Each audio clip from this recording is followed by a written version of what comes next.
going on, everybody? I go by the name of Curry, and I want to thank you guys for joining me here today on SneakerPhetish. Now, we've been seeing a lot of new Yeezy silhouettes recently, and I've been impressed with some more than others. Today, unfortunately, is a shoe that I'm just not that impressed with. Without further ado, let's take a look. Now, look, I'm not gonna lie. I have had my gripes and complaints about the Yeezy 700, but at the end of the day, it has been one of the most comfortable Yeezy models that I have ever put on my feet before. So when I saw that Adidas and Yeezy were coming out with a brand new 700 model, I got really excited about it. I wanted to see what new improvements they were going to be making, but it seemed to go in an opposite direction. Now, this is the box here, and again, it's a regular Yeezy box, but there's really not much else to show except on the tag here, it does say Yeezy 700 version 3. Today, we're talking about the newest version of the Yeezy 700 and why they made it. Let's take a look at the shoe.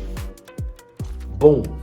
And there it is, ladies and gentlemen. This is the Adidas Yeezy 700 version 3 Azael. Now, first of all, I've seen a million different people pronounce this a million different ways. I researched it on YouTube, on Google, and everybody had a different way of pronouncing it. But as far as I know, based on the true Hebrew version of how you say the name, it's Azael. Now, once again, Kanye has been in his spiritual bag lately, naming all of his sneakers something spiritual, something Hebrew, and this one, of course, is no exception. The simple meaning behind Azael is made of God. But I'm gonna tell y'all like this, if God made these, God didn't make these. Let's take a closer look at the sneaker in and of itself, and then we'll talk about my problems with the sneaker. All right, starting with the upper of the sneaker here, you have a brand new concept and design that's loosely based on the Quantum basketball Yeezy sneaker that we've seen images of, but we've never really seen quite in hand yet, obviously has not released yet. However, the shape of the front of the sneaker here, the colors of the sneaker here,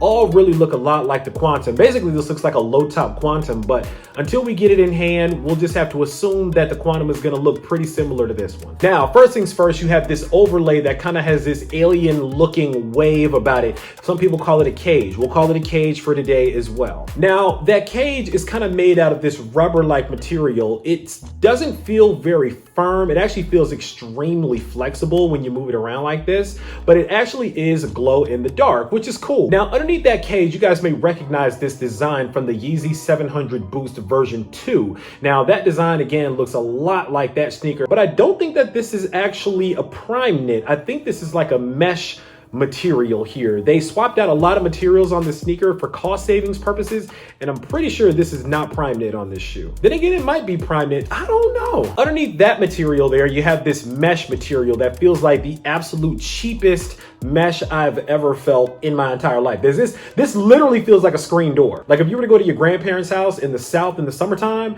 and you feel their screen door, this is exactly what that feels like. I'm gonna start calling these screen door Yeezys. From a top-down view of the sneaker here, you actually have this neoprene black tongue here. It's pretty nice, actually. I'm a fan of neoprene. I have a lot of neoprene jackets, things like that. Of course, we saw the neoprene Jordan 12s come out a little while ago. It's a good material. It's a nice fit for the foot, so I think it cushions pretty nicely around the foot. It's pretty snug. You kind of get these regular black laces on these, no extra laces, anything like that. The heel of the sneaker is actually pretty interesting. Now, the first thing I'll point out is that there is a 3 stripes Adidas logo on the bottom of the heel of the sneaker. That's pretty much the only place where you see any insignia besides on the insole. However, when I turn the sneaker sideways and kind of let you see the heel cut like this, it's not as pronounced, it's not as drastic, but it still has this weird angle on the heel kind of that really is kind of reminiscent of that Yeezy Boost 380. Again, this sneaker doesn't have any boost in it. We'll talk about that in a minute, but it does seem like they still want you to have the same protection on your foot when you hit the ground. On the toe box of the sneaker, you get this non-slip type of material here. We've seen this primarily on Yeezy 500s. It actually feels like some leftover material from a Yeezy 500. You see these on the mud guards of those shoes. The outsole of the sneaker is a very telling part of this sneaker. I don't really know why they chose this blue color here. I'm not really sure where the blue came from, but interesting design. It does have holes that are kind of ventilated here so that you can see that EVA midsole that's underneath there, this material that they've replaced boots with. Last but not least, you have this Adidas Yeezy Insult here. It's a black insole, kind of has that embossed Ortholite Yeezy Adidas branding on the heel as well. Oh, there's also some 3M on the shoe. Let's take a look at that. Boom. And there it is, very, very small portion of 3M going down the middle portions on the inside of where the tongue is. So kind of towards the bottom of the tongue here, you just have these 2 little small strips of 3M, and that's literally all the 3M on the entire sneaker. And that's pretty much it when it comes to the shoe itself. Now, let's talk about this sneaker here. So basically what this sneaker was an answer to everybody that was complaining about the 700 Yeezy Boost and about how expensive it was. We were not used to paying for a sneaker that cost $300 retail price, not including tax. So for a lot of people like myself that pay a 9% sales tax on sneakers down here in Alabama, you're talking upwards of $325 to $330 for one pair of sneakers. That's a ton of money for a pair of shoes. Now, the reason why that sneaker was so expensive is because it was a very premium sneaker. Now, the Wave Runner is a primary example of how much I really enjoyed the Yeezy 700. To this day, a lot of people still love that original colorway. I think the problem was that people are price sensitive and they started not liking all the different colorways that were coming out in the 700s as well.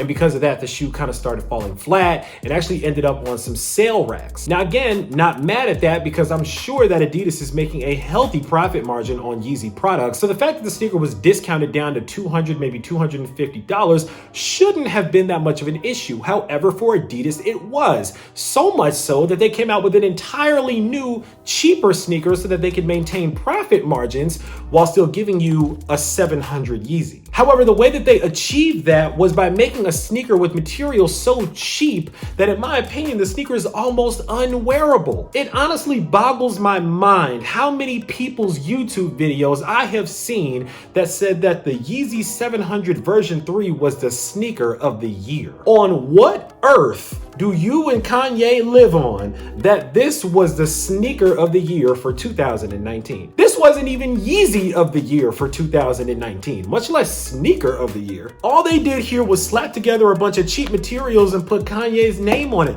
There's nothing innovative or amazing or incredible about this shoe, like in my opinion, really at all. The neoprene, it's decent. It probably has a good fit on your foot. I haven't tried these on yet. The 3M is trash in my opinion. The fact that these glow in the dark here is okay, but honestly, this material they use, this TPU, RPU, whatever this material is that they use, it doesn't even hold a charge for that long. So the glow effect really doesn't even last for that long. The plastic on the midsole just feels really, really cheap. And then there's the inside of the midsole, EVA. Let's talk about EVA a little bit. EVA stands for ethyl vinyl acetate. A lot of people just call it foam, but it's a man-made material that does provide a lot of cushioning support in a lot of different brands running shoes like Asics, Tiger, different brands like that. It's a widely used material. It's not proprietary, therefore it's pretty cheap. If you want me to get super technical with it, it is a copolymer of ethylene, which is C2H4, and of vinyl acetate, which is CH3CO2 CHCH2. Basically, it's created by bringing a bunch of little bubbles together that have air inside of them, and they compress them so tightly that they create this cushioning material on the bottom of this shoe, and it allows for a little bit of squishiness and a little bit of comfort. Now, that's all well and good, but there's some major issues with EVA. Number one, like I said, it's cheap. Now, that's a good thing for brands because they can make a lot of quantity of it for not a whole lot of cost. It's a bad thing for you as a consumer because number one, it wears out very, very quickly.